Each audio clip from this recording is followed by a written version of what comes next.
ஜோதிட ரகசியங்கள் நேயர்கள் அனைவருக்கும் வணக்கம். இன்றைக்கி நம்ம பார்க்க போகிறது மிக முக்கியமான நாளாக சொல்லக்கூடிய இன்று முழு சந்திர கிரகணம் இருக்குது. இந்த முழு சந்திர கிரகணம் என்ன அப்படின்றத நம்ம பார்க்கலாம்.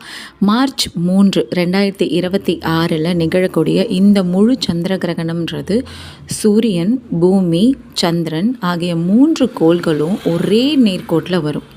அதாவது சந்திரன் பூமியை சுற்றும், பூமி சூரியனை சுற்றுது. அப்போது பூமி சூரியனுக்கும் சந்திரனுக்கும் நடுவில் வரும்போது பூமியோட நிழல் சந்திரன் மேலே நிழலாக விழுது.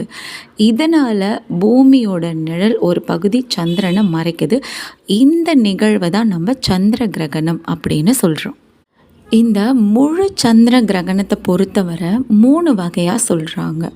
முழு சந்திர கிரகணம், பகுதி சந்திர கிரகணம், அரை நிற சந்திர கிரகணம் அப்படின்னு 3 வகையாக பிரிக்கிறாங்க.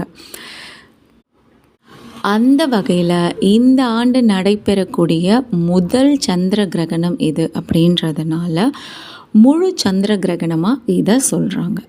நான் சொன்ன மாதிரி சூரியன், பூமி, சந்திரன் இது 3மே ஒரே நேர்கோட்டில் நகரும். பூமி சூரியனுக்கும் சந்திரனுக்கும் இடையில் நகரும்போது சூரியனோட நேரடி ஒளியை தடுத்து அதனோட நிழல் சந்திரன் மீது படும்பொழுது முழு சந்திர கிரகணம் ஏற்படுதுன்னு சொன்னோம். இதை தான் முழு சந்திர கிரகணமாக சொல்கிறாங்கன்னு நம்ம சொல்லியிருந்தோம்.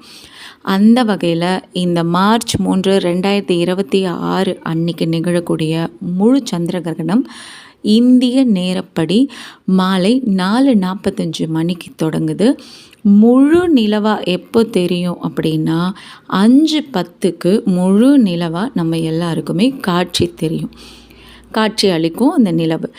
மேலும் 5:40 முழு சந்திர கிரகணம், மாலை 5:40 முழு சந்திர கிரகணம் முடிவடையுது. அதுக்கப்புறம் சூரிய அஸ்தமனத்துக்கு அப்புறமா கிழக்கு அடிவானத்தை சுற்றி ரத்த நிலவில் காட்சி, சிறந்த காட்சி நம்மளுக்கு தெரியும்னு சொல்கிறாங்க. அதாவது இதை பிளட் மூன் அப்படின்னு சொல்கிறாங்க. இந்த ரத்த நிலவில் காட்சி அளிக்கிறத பிளட் மூன்னு சொல்கிறாங்க. இந்த சந்திர கிரகணம்ன்றது வடகிழக்கு இந்தியாவான அஸ்ஸாம், அருணாச்சல பிரதேசம், மேகாலயா, கொல்கத்தா, புவனேஸ்வர், பாட்னா இங்கெல்லாமே இறுதி நிலையான சந்திர கிரகணத்தை ரொம்ப டார்க் ரெட்டு, அதாவது அடர் சிவப்பு நிறத்தில் நம்மளால் பார்க்க முடியும்னு சொல்கிறாங்க.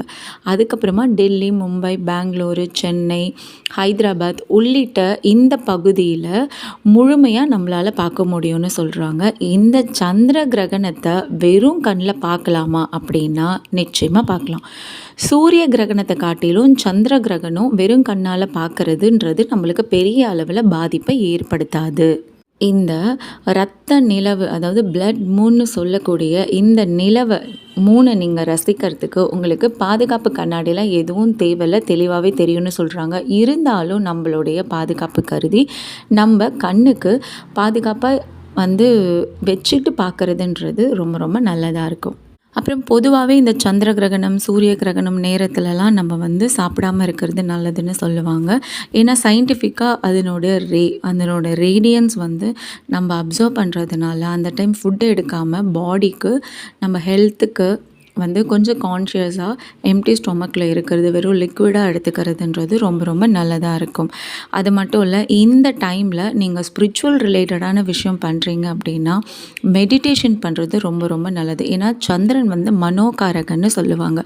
ஸோ மெடிடேஷனுக்கு உண்டான ஒரு பிளானட் சந்திரன் அப்படின்றதுனால இந்த சந்திர கிரகணத்தில் நீங்கள் தியானம் பண்ணுறீங்க, பூஜை பண்ணுறீங்க, மந்திரங்கள் சொல்கிறீங்க, இந்த மாதிரியான விஷயத்தை நீங்கள் பண்ணும்பொழுது உங்களுடைய எனர்ஜி லெவல் ரொம்பவே நல்லா பீக்காக இருக்கும். ஸோ இதை நீங்கள் பண்ணலாம். அப்புறம் நீங்கள் காடை ப்ரே பண்ணுறீங்க அப்படின்னா சந்திர சூடேஸ்வரர், சந்திர மௌலீஸ்வரர், அதுக்கப்புறம் பார்த்திங்கன்னா பிறை சந்திரன் வச்ச கடவுள் எல்லாமே நீங்கள் இந்த சந்திர கிரகணத்தில் வழிபாடு பண்ணும்பொழுது சந்திர தோஷம் இருக்கிறவங்களுக்கு கூட நிவர்த்தியாகும். மாதங்கி இந்த மாதிரியான தெய்வங்களை நீங்கள் பூஜை பண்ணி வழிபாடு பண்ணுறதுன்றது ரொம்ப நல்லது. சந்திர கிரகணம் முடிஞ்சதுக்கப்புறமே யூஸ்வலாக எல்லாருமே என்ன பண்ணுவாங்கன்னா வீடெல்லாம் மூழ்கி விளக்கேற்றி அவங்களும் வந்து குளிச்சுட்டு இந்த மாதிரியான பூஜை விஷயங்கள்லாம் பண்ணுவாங்க. ஸோ இதை நீங்கள் பண்ணும்பொழுது உங்களுக்கு இந்த சந்திர கிரகணம்ன்றது உண்மையாகவே ஒரு நல்லதாகவே இருக்கும். அதனால் இந்த நாளை நீங்கள் வந்து யூஸ் பண்ணிக்கோங்க. ப்ரெக்னெண்ட்டாக இருக்கிற லேடிஸ் மேக்ஸிமம் வெளியே வரக்கூடாது. அதனோட ரே வந்து உங்களுக்கு ஹெல்த் வைஸாக பாதிக்கப்படும்னு சொல்லுவாங்க. அதனால் நீங்களும் கொஞ்சம் ப்ரொடெக்டிவாக இருந்துக்கோங்க.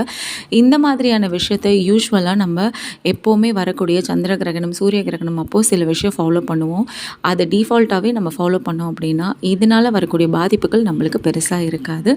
மீண்டும் உங்களை வேறொரு நல்ல பதிவில் சந்திக்கிறேன். நன்றி, வணக்கம்.